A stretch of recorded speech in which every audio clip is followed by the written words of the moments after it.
Welcome to MILF. I'm Courtney. And I'm Jennifer. And we are two moms into literary freedom.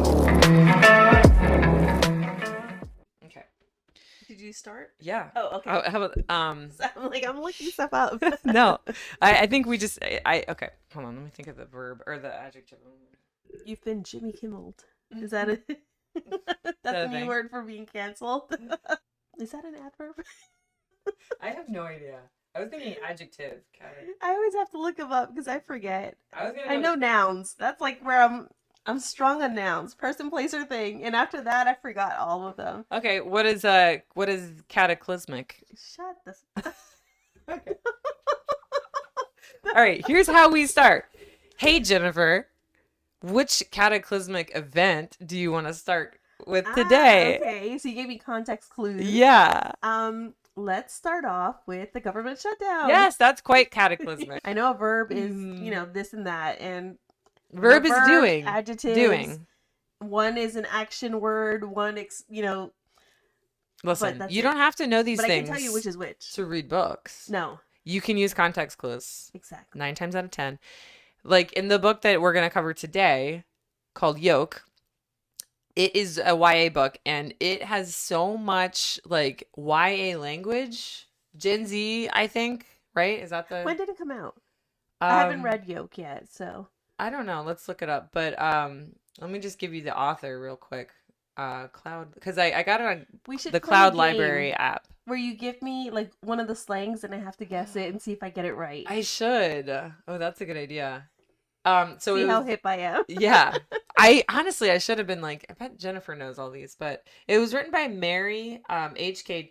I can't see it because it's so small and I have bad eyes, but I think it's Choi, CHOI, or is it CHEI? Anyway. So here is the book cover. Yep. So that's an O, right? Mary HK Choi. Okay. Yeah. Mm-hmm. So yeah, it's actually a kind of a popular book. It's one of the newer ones. It is banned though. Some schools have replaced it. Some schools have not. But it's one of those kind of popular ones because it really, like we said, it's YA and it has a lot of YA words in it. And you'll find this one anytime I go to Barnes & Noble or a bookstore.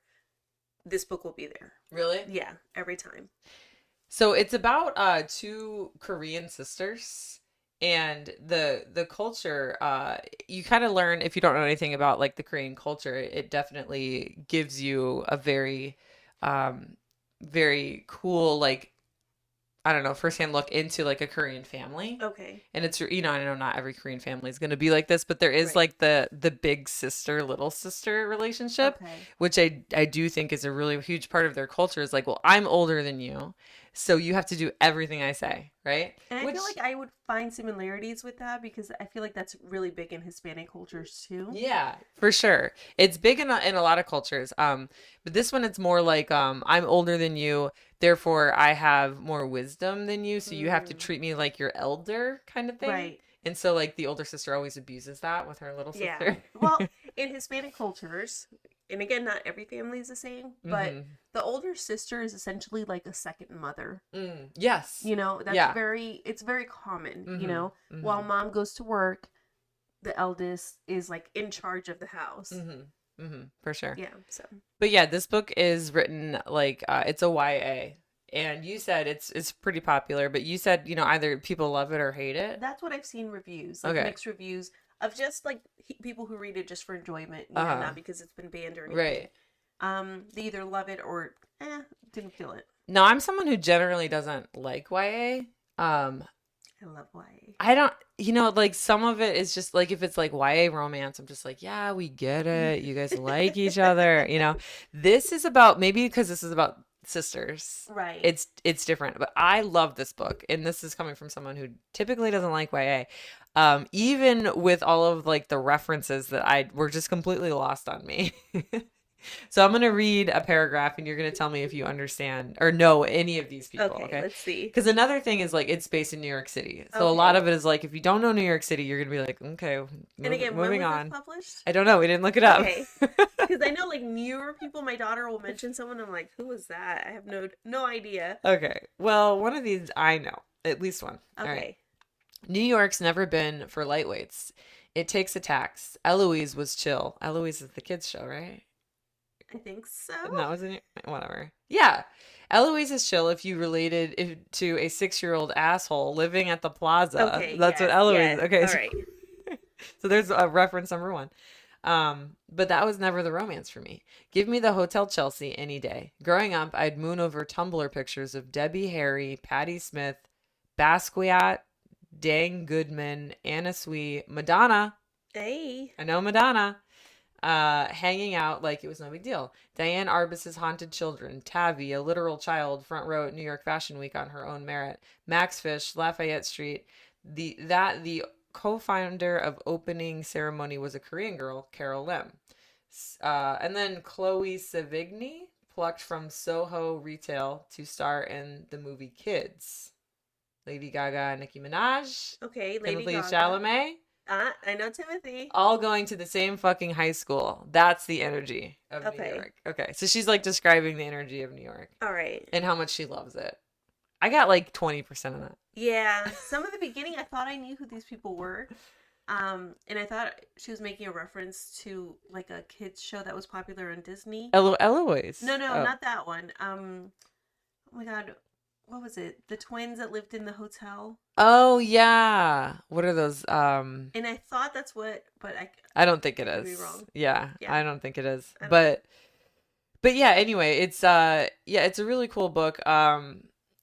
And there's some curse words in it. Yeah. And they do talk about like abortion and eating disorders. All things that sex. Kids are actually dealing with. Yeah. Drugs. Like, these are conversations I have to have with my preteen. Oh, she's a teenager now. She's 14. Yeah. 14, man. That's like, like she danger. has friends that are having sex. Mm-hmm. So to pretend that it's not happening and just, I'm not going to talk about it. No, like I need my daughter to know these things. And so on that note about sex, right? Because I feel like we always come back to this, but like without giving any spoilers to the book, because I mean, and it does talk about health insurance too, which is a huge thing, which is what we were going to start talking about at the beginning of this episode when I was asking Jennifer about the cataclysmic events that she wanted to discuss, because there's so many and it's so hard to keep up.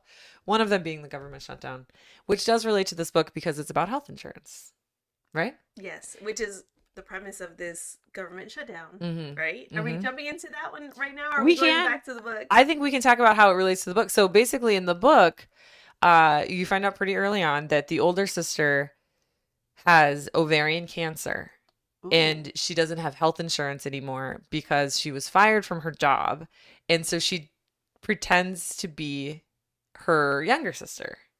And for the insurance, because her younger sister has insurance from being in school, and they did a good job at explaining it. They're like, she's like, I don't understand. Why don't you just like get on mom and dad's, And she's like, well, mom and dad didn't open the bills that came to their house and I was dropped from Obamacare. So they had Obamacare, and apparently if you miss a payment, like you're off. They get rid of you. Like if you miss one payment, you're gone. So like it explains how like she couldn't get health insurance, and so this was like her only option, right?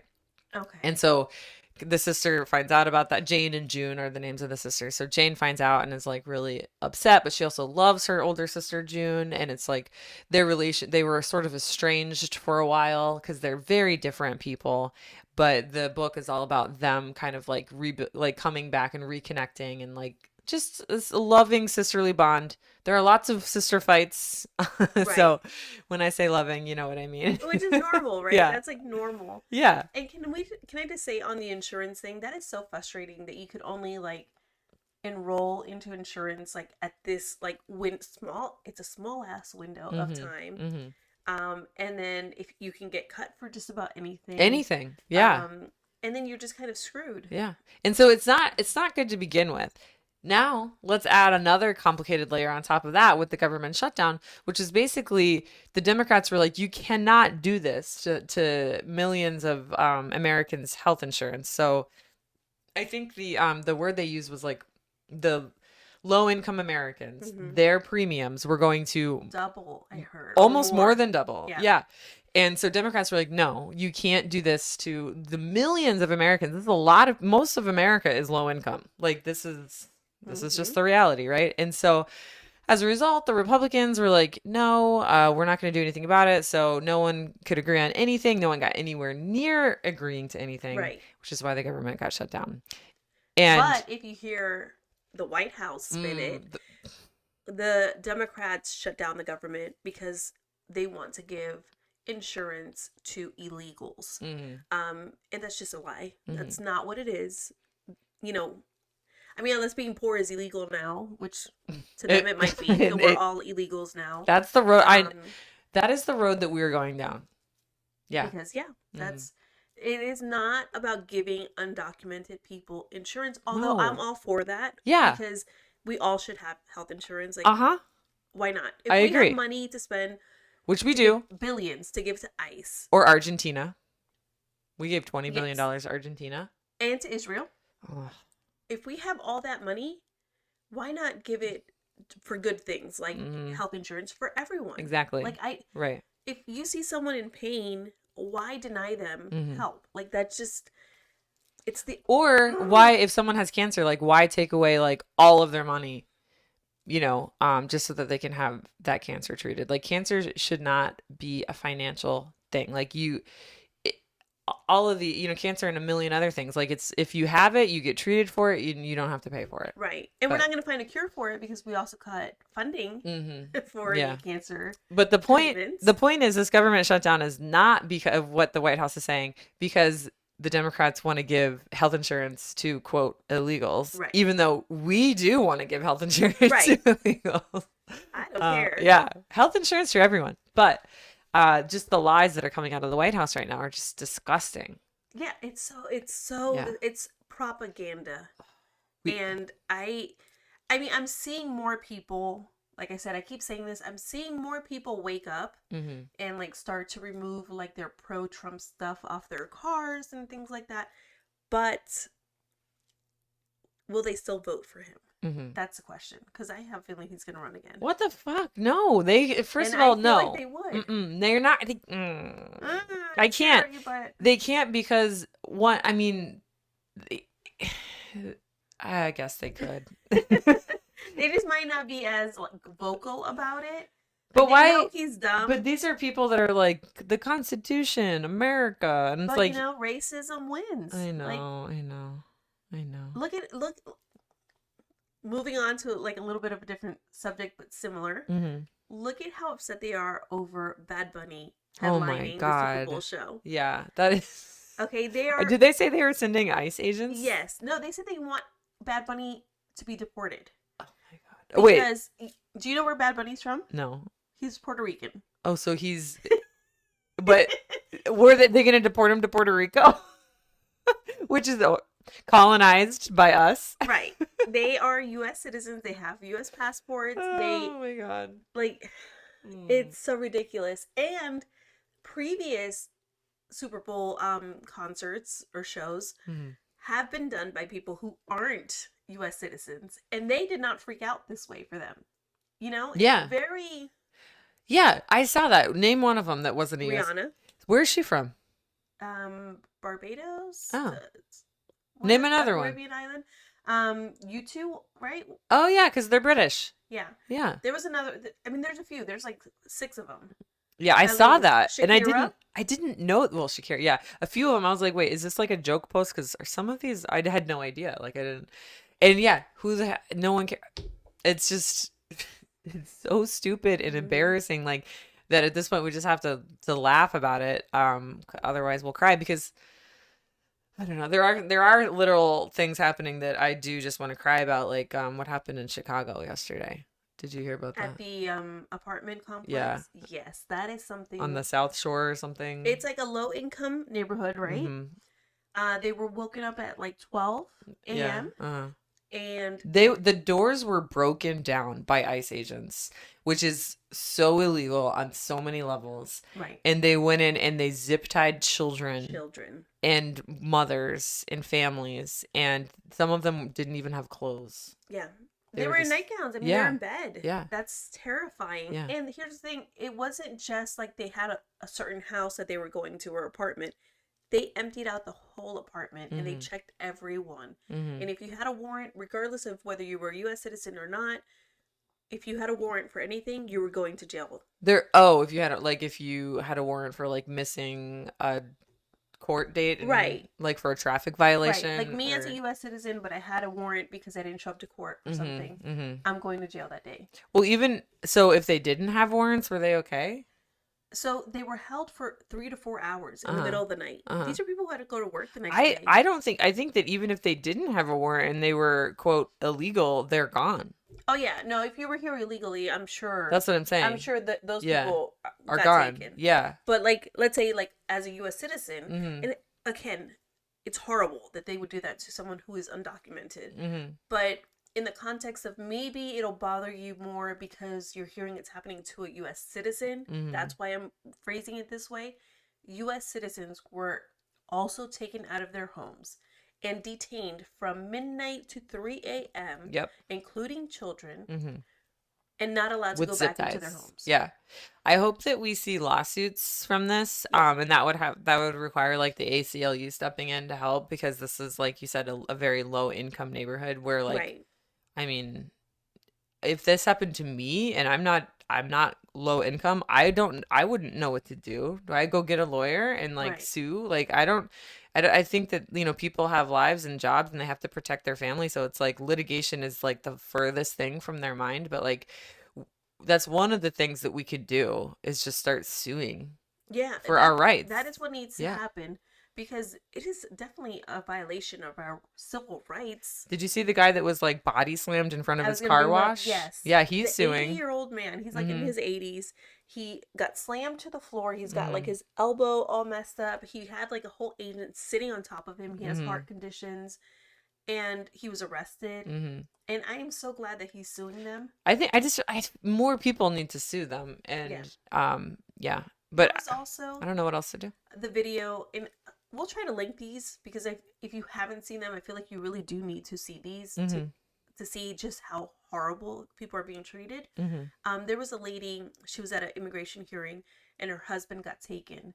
And so she is like having a full I like saw that. I saw that. And she's begging them, like, and he like rushes her into the wall. He rushes her into the wall and slams her on the ground.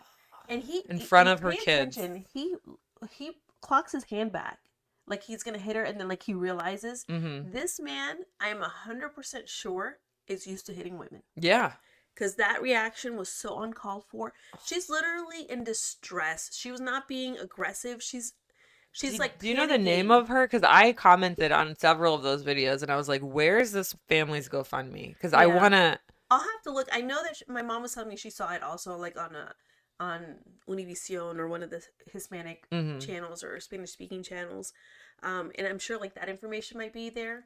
At least her name, because she was interviewed. And she said that even her child was pushed during that altercation, which is what really pissed her off more than anything. Because as a mother, you know, like, you can take a hit, but like, no, not your child. Yeah, I just found it. It says, ICE agent slams woman to the ground and taunts adios after her husband is detained in viral video. Happened in New York. I think, or maybe this was a different one. Like, that's the kind of world we live in. Let me see the video. That doesn't look like what you're talking about, I don't think. No, this is just a different one. Oh wait, that was in Chicago. Maybe this was it. That is kind of the sad reality that we live in. It's happening all over. It's this one, right? Yes, that's the one. Okay. Ecuadorian asylum seeker Monica Moreta Arza was tackled by ICE inside Federal Plaza in Manhattan. So we have a name. We'll see if there's a GoFundMe. So she's from Ecuador and she's seeking asylum in the United States, which is legal. Okay. Don't understand the problem here. And she was hospitalized. Over in Ecuador, they beat us there too, she told ProPublica in Spanish. I didn't think I'd come here to the United States and the same thing would happen to me. That's terrible. Great. It's, if you look at these videos. Oh, did we talk about the 5-year-old? So there's a 5-year-old with autism. They're from Guatemala. The dad sees that, I guess the cops are like behind him. Oh yeah. So when he gets home, he's able to go inside, but for whatever reason, the daughter didn't make it inside the house. And they basically kidnapped her and held her hostage. The ICE agents held her hostage and were taunting the parents, like, come out. Because they know that you can't, even though this doesn't stop them, but they know they can't go in your house. Right. And so he was, quote, safe in his house, but they had his daughter. They literally kidnapped her. They kidnapped her. Like, how is that okay? Like, on what planet is that okay? Where you're holding a child and taunting the parents? That's a kidnapping. You're literally saying you're holding the child ransom, basically. You guys are the bad guys. Like, you can't convince me otherwise. He was relieved of his duties, which I don't know if that's enough. He was just moved to another department. Yeah. I mean, I think, more needs to be done. Oh, he's under investigation, which, don't hold your breath in this government, people. But, sorry. But what you were talking about with the dad, what's even sadder about that is they got him the next day. Yeah. I just hope that eventually, like, these families that are being separated can eventually find a place to be together again, but a safe place, you know? Like, can they go to Canada? Like, is Canada taking asylum seekers? I don't know. Are we going to be asylum seekers pretty soon? Are we going to Canada? I think we will be, because you also see, like, how they're rolling back protections for women. Like, they want to take away our rights, basically, to everything. Where we can't get divorced anymore, where we can't have bank accounts anymore. If you sexually assault a child, a 15-year-old, you get 6 months in jail. Did you see that? It was like a MAGA preacher. Yeah. He got 6 months. Oh, no, wait. No, I didn't see that. 6 months in jail. That was his punishment, and like a fine. Yeah. And honestly, here's where it gets really sad. The one that I'm speaking of, I can't remember if it was a MAGA preacher or a politician that was running for office and like stepped down. I can't remember which one it was, but it was one of it's always cops. Right. Politicians or church leaders. Yep, always. 99% and it's always men. Yeah. It's all 100% of the time it's men. Well, 99.99999.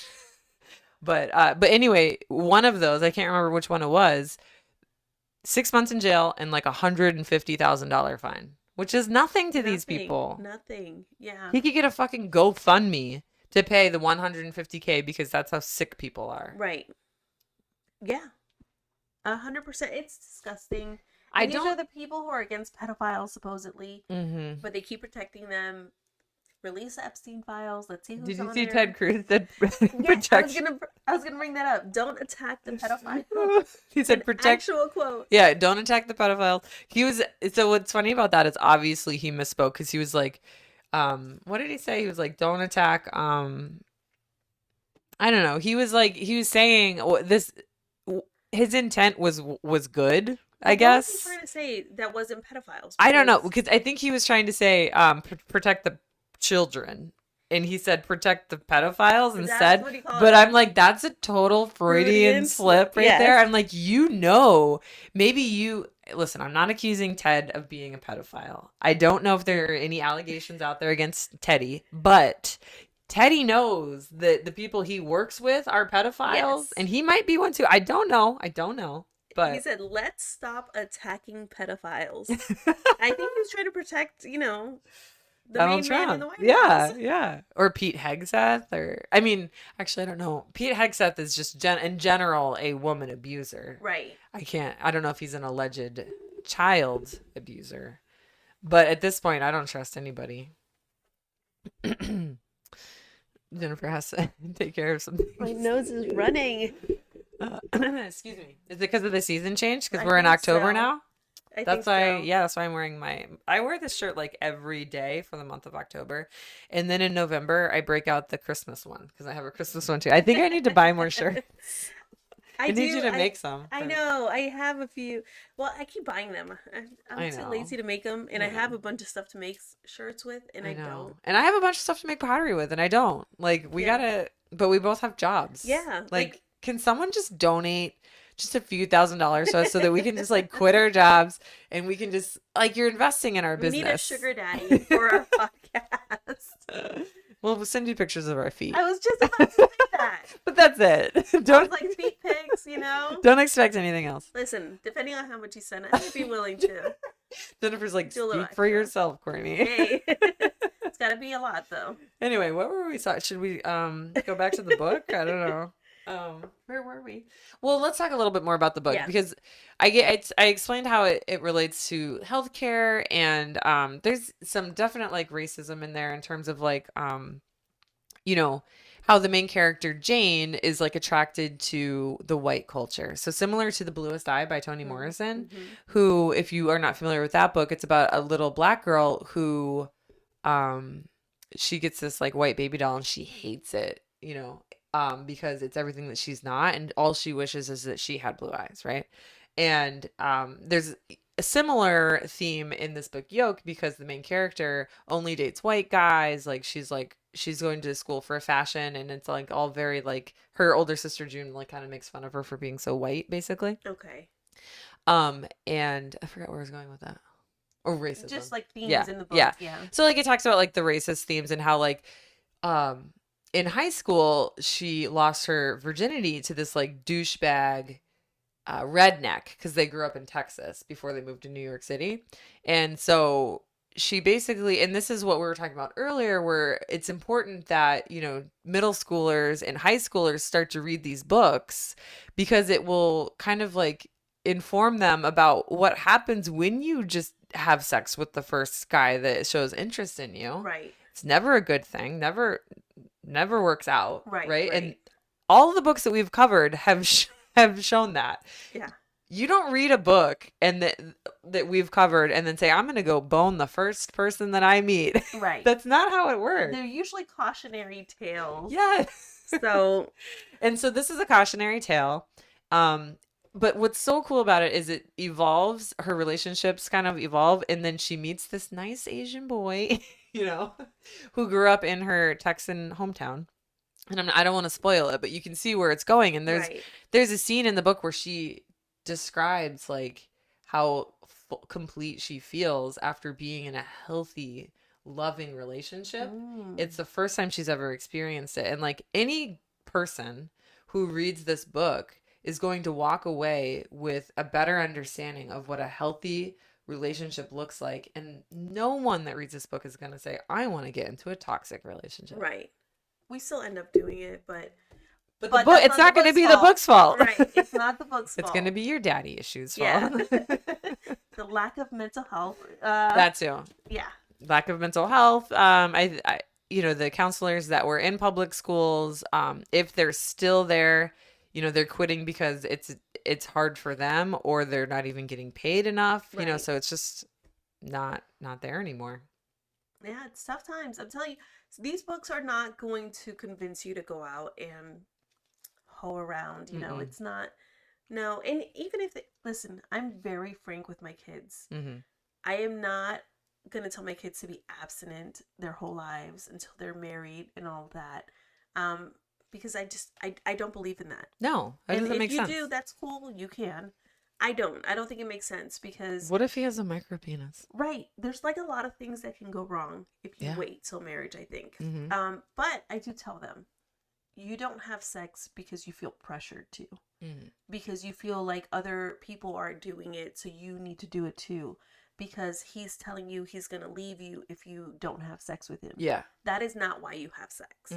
You have sex because you have strong feelings for a person. You've gotten to know this person, and you feel that and you trust this person. And you have the want to do it. And you're on birth control. Right. And then we talk about being, you know, healthy about it and protecting yourself, and also being the right age. Like, I'm not gonna tell my 14-year-old, yeah, go out and have sex. She's not there yet, clearly. So I'm not saying like go tell your kids to do that, but you need to start having these conversations when they're 14, so that they're comfortable enough to talk about it. Like, sex has become so taboo in this culture, like you know, or sorry, in this day and age, right? And it used to be that, like, you know, if we go back a really long time, like, sex was just like a normal thing that people did. And it resulted in making babies, but now it's like this thing that you don't talk about and you only do behind closed doors. And it's like, why? And it's dirty. And it's dirty. Yeah. Everyone does it, but we act like it's so dirty. Right. I don't get it. Right. Yeah. And you know, the book does talk about, like abortions but here's how she talks about it. She talks about how she hasn't had her period in over a year, and she's wondering if it's because of all the damage she's done to her body with like the drinking, because she drinks a lot, so there's a lot of drinking. I don't think it's underage because she's in college. Well, actually, it might be underage, but yeah, because she uses her older sister's ID. Oh, okay, so she to get drinks, yeah, because they had switched IDs, which is why the older sister is able to get the health insurance. So she always shows the ID, and then the younger sister is using the older sister's ID to get drinks. And so they're kind of like helping each other out, but they don't even realize that, you know, they're doing it. But anyway, yeah, it talks about birth or an abortion in the sense that, like, you know, I had to do it. I did it because I wasn't having safe sex, you know? Like consequences. Yeah, these are the consequences of me moving to New York City and just completely letting go. It did not paint it in like what's the word? Glamorous light. Right. It was not glamorous. She talks about New York in a glamorous way. But not her experience. No. She lives in a cockroach-infested apartment with no hot water, right? And her boyfriend/roommate is constantly bringing home other girls and sleeping with them in her room while she sleeps on the couch. That's her boyfriend? Well, it's not like her boyfriend. It was like the guy that's like leading her on. Oh, okay.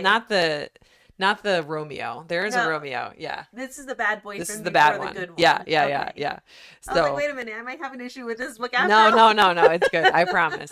But more than anything, it's not a love story. It's a sister story. Right. But there's a love story in there. There's a romance in there. Right. Romance is not the main focus of the book, but there is a little romance in it. Yeah. Mm-hmm. And it talks about, you know, like the mom and the dad and how they came over here from Korea and the struggles of, like, you know, being the daughter of like a very traditional Korean Catholic, you know, and having to live up to her standards, and also not having, like, feeling overly loved because they don't really show, this particular family doesn't show love in like an over the top way. So it's just got all the things. It's such a really good book. It does not read as YA, in my opinion. It kind of just reads as like, you're in your 20s in New York. It might be YA as in, what do they call it? New YA, which is NYA. I think YA. I don't know why they call it YA. I get it, young readers. Mm-hmm. No, young adults. Young adult, not young readers. Right. Yeah. Young adults. Mm-hmm. And it's for kids still. Mm-hmm. So I feel like they need to change the title, but it doesn't matter. Yeah, it's one of those things where it's like, if you don't know what you're talking about and you say, well, it's labeled as YA, and I don't think young adults should be exposed. It's like, well, you don't know what that means. Like, just because, like, young can mean so many. I am young. I'm a young adult. I consider myself to be young, right? I'm almost 40, but everyone's got their own definition. Yeah. Right? So there is like a wide scale in the YA where some books are more for 14 to 17-year-olds and other books are for, you know, 19 to 22, right? Because that's like, I feel like YA. A 14-year-old would not get this book. Right. It's like a little bit too above them. I'm not saying that they shouldn't read it, like, but I feel like they would need a lot would need to be explained to them. Right. It's just sort of like, it is like she's a really good author. She uses really big words. Yeah. Like really big words. You know. Which is good. Because the main character, Jane, is super smart. Okay. And so it's her narrative. What is that? First perspective? First person? First person.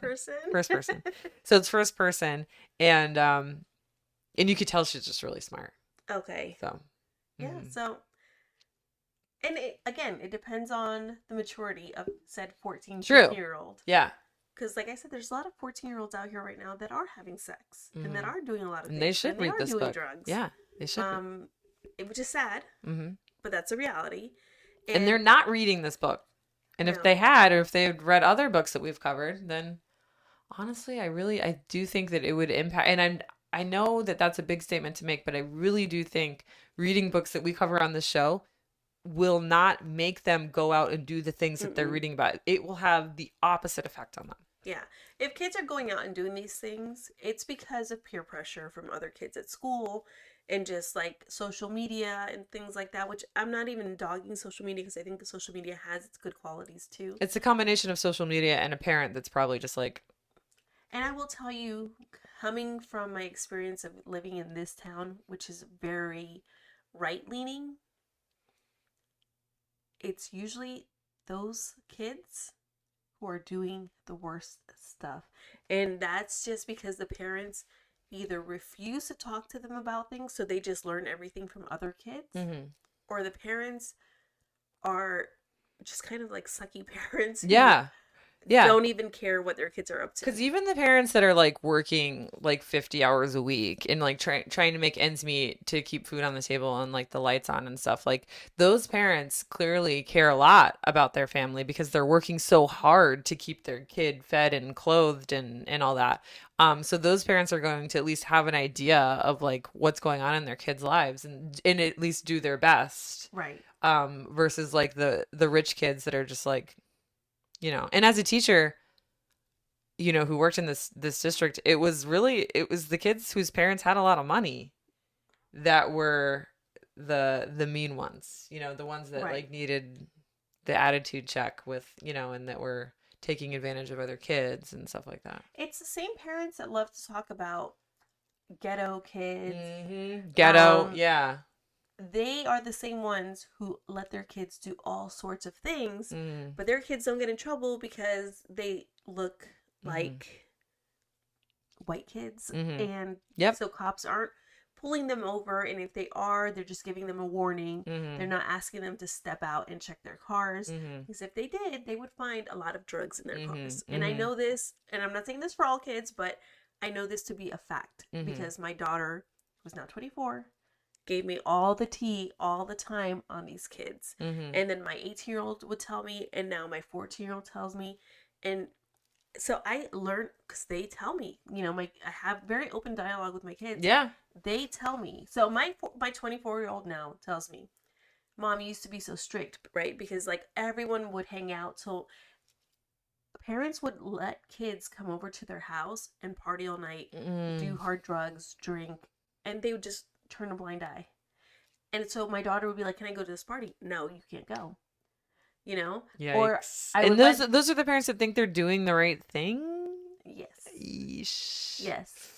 And they're the same parents who then, when someone would get arrested, and our wonderful sheriff, heavy on the sarcasm there, would post pictures of these kids, and they turned out to be brown or black. You would see those same parents commenting, oh, ghetto, oh, trash. Yeah, but these are the parents. And I did hear, and very rarely do you hear, though, like, of, parents were involved in letting an underage drinking. Like, those stories, well, they do happen, but they're very rare. Right. And it's the opposite stories that you hear. That's a good point. That's so frustrating. Yeah. Yeah. Very, very frustrating. So I saw that a lot. I'm not going to say that it happens all the time or that it's just one side. Well, it's you don't hear about it. It happens on every side of like political spectrum. But in this town specifically where we live, which is primarily a red town, the kids that my kids knew, the parents were also red, and their kids were horrible. Ugh, that's terrible. Well, I'm going to be on the lookout for that. I don't care. I will be strict, and I will be that helicopter parent. And I don't know. I'm not saying everyone needs to be like that or can be, but it's just, I don't know. I'm just. Yeah. And I'm not saying my kids were saints because they got into their trouble too, like they're not saints, but my daughter will now come back and tell me like, I used to hate how much but now I see that you were just involved. That's great. That's so awesome. Like to hear that as a 24, because 24 is still really like, is still in like the I hate you mom era. Yeah. Oh no. She's like, she's never really been in that era. That's awesome. We did have that era. Really? But like now talking about like older sister. Yeah. She's the oldest. Yeah. She takes care of things. Yeah. She helps you out. That's good. Does. Yeah. That's awesome. I might have you send her over to my house in a few years so she can help me out. Yeah. Oh man. But anyway, we didn't cover a few things. Like we didn't talk about Palestine in this episode because we covered it in a junior episode when we covered this cute little book here, A Map for Palestine. So we did talk about, if you're wondering, the flotilla and like current happenings with Palestine in that junior episode if you want to go back and listen to that. So yep, and I think we hit just about, I mean, not everything that's happening because it's hard. We're not, listen, we gotta, Taylor Swift's new album. Did you listen to it? No, but I heard it was really good, and I'm going to. I'm going to too. I haven't. Okay, I gotta say, Mariah Carey also dropped a new album. Oh, did she? About a week ago. And it's really good. I like it. Okay. So the first song is called Me, M-I, but it's, me. And it is so funny. It's like kind of a parody, kind of not, but it's like about herself and like how much of a diva she is. Oh, that's funny. Oh my God, it's my favorite song. She is such a diva. I love her. But I like that she owns it. Yes. And she's actually not a bad person. Did you hear her No, she's quote? A great person. They asked her what she thought about Charlie Kirk. Yeah. She's like, I don't listen to mediocrity. I listen to melodies or something like that. She's like, I don't keep up. I think is what she said. Yeah. I don't keep up with, I only keep up with melodies, not mediocrity. Yeah, mediocrity. I don't know. Yeah. And also when she was like, Katy Perry went to space. I didn't hear that. Where'd she go? And the guy was like, space. Just space and back. She just touched the tip of space and came back. She's like, I don't get it. Yeah, that's funny. I'm like, Mariah, we're in the same boat as you. We don't get it either. Yeah. She's also the one. No, but then she was like, good for her. The album that I've been listening to that dropped recently too is Cardi B's. Okay. And so I love Cardi. Okay. And she's not perfect. I know that. Mm-hmm. But she's very authentic, and I do like that about Authenticity is great. Yeah. I'll have to add that. I'm just going to put Taylor Swift, Cardi B, and Mariah Carey on their own playlist and just randomize it. And then you'll never know what you're going to get. Yeah. It's a great combo, those three. But yeah, I mean, I think little joys like that are important to take. And yeah. I know a lot of people are excited for Taylor Swift's album. I don't know why I thought it was coming out on the 10th. No, I think it's out like today. Yeah, I think it is out. Yeah. Okay. Yeah. I do like Taylor, even though she's a billionaire. Yeah. It's mixed feelings, but I still do like her. I like her too. I do want to listen to her music because I do like her music. I'm gonna like the whole like I hate Taylor crowd. It's like a waste of energy. Like, have you heard of all these other people that you can hate? Right. Like Netanyahu, right. Hegseth. Like, you really are gonna hate these guys. Like, I got news for you. Like, if you want to channel your hate somewhere, that's where you need to channel it. But I don't want to get too far into this, but I will say, like, I am excited to listen to Taylor's album.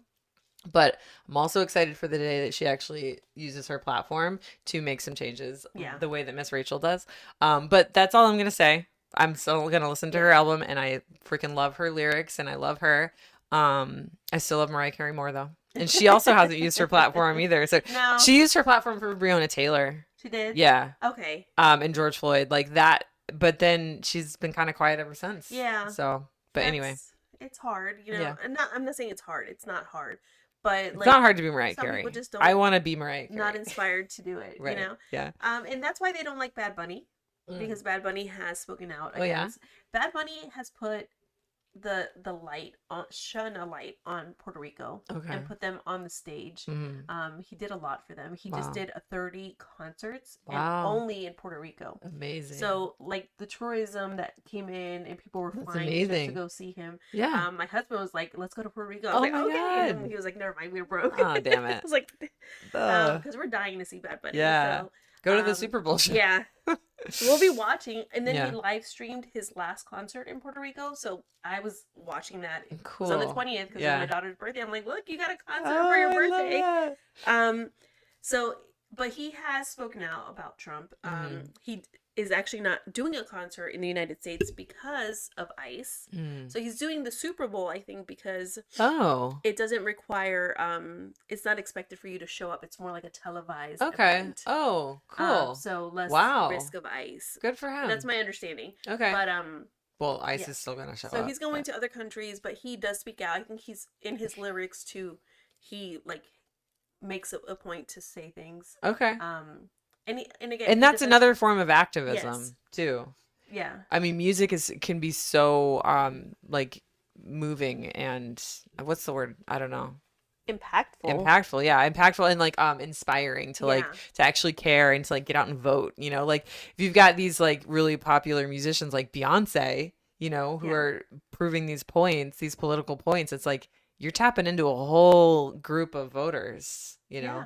And last year, Kendrick Lamar, there was a huge message in that performance as well. So, oh yeah, I remember being at my sister's and like pausing it with the subtitles on and like trying to decode it as like a white girl, like now what did he say? And right, what does that mean? But we were excited about it. We were like, I love it because cool. even if you don't get it, someone's gonna explain it to you in a TikTok or Instagram reel or something. We were like, we had too much wine. We were like, we're gonna go to bed and just watch TikTok in the morning. It was a good performance. Yeah, it was really good. For sure. But anyway, I think we've gone on long enough. Don't ban books. Ban bigots. This episode has been engineered and mixed by your hosts, Jennifer and Courtney. You can listen to the MILF for Books podcast on iHeartRadio, Apple, Spotify, or literally any podcast app you want. Check out our MILF for Books YouTube page. That's MILF, 4, Books. And don't forget to like and subscribe. Follow the show on Instagram, Threads, Facebook, and Blue Sky at MILF for Books. Again, that's MILF, 4, Books. But follow us on TikTok at Moms into Literary Freedom.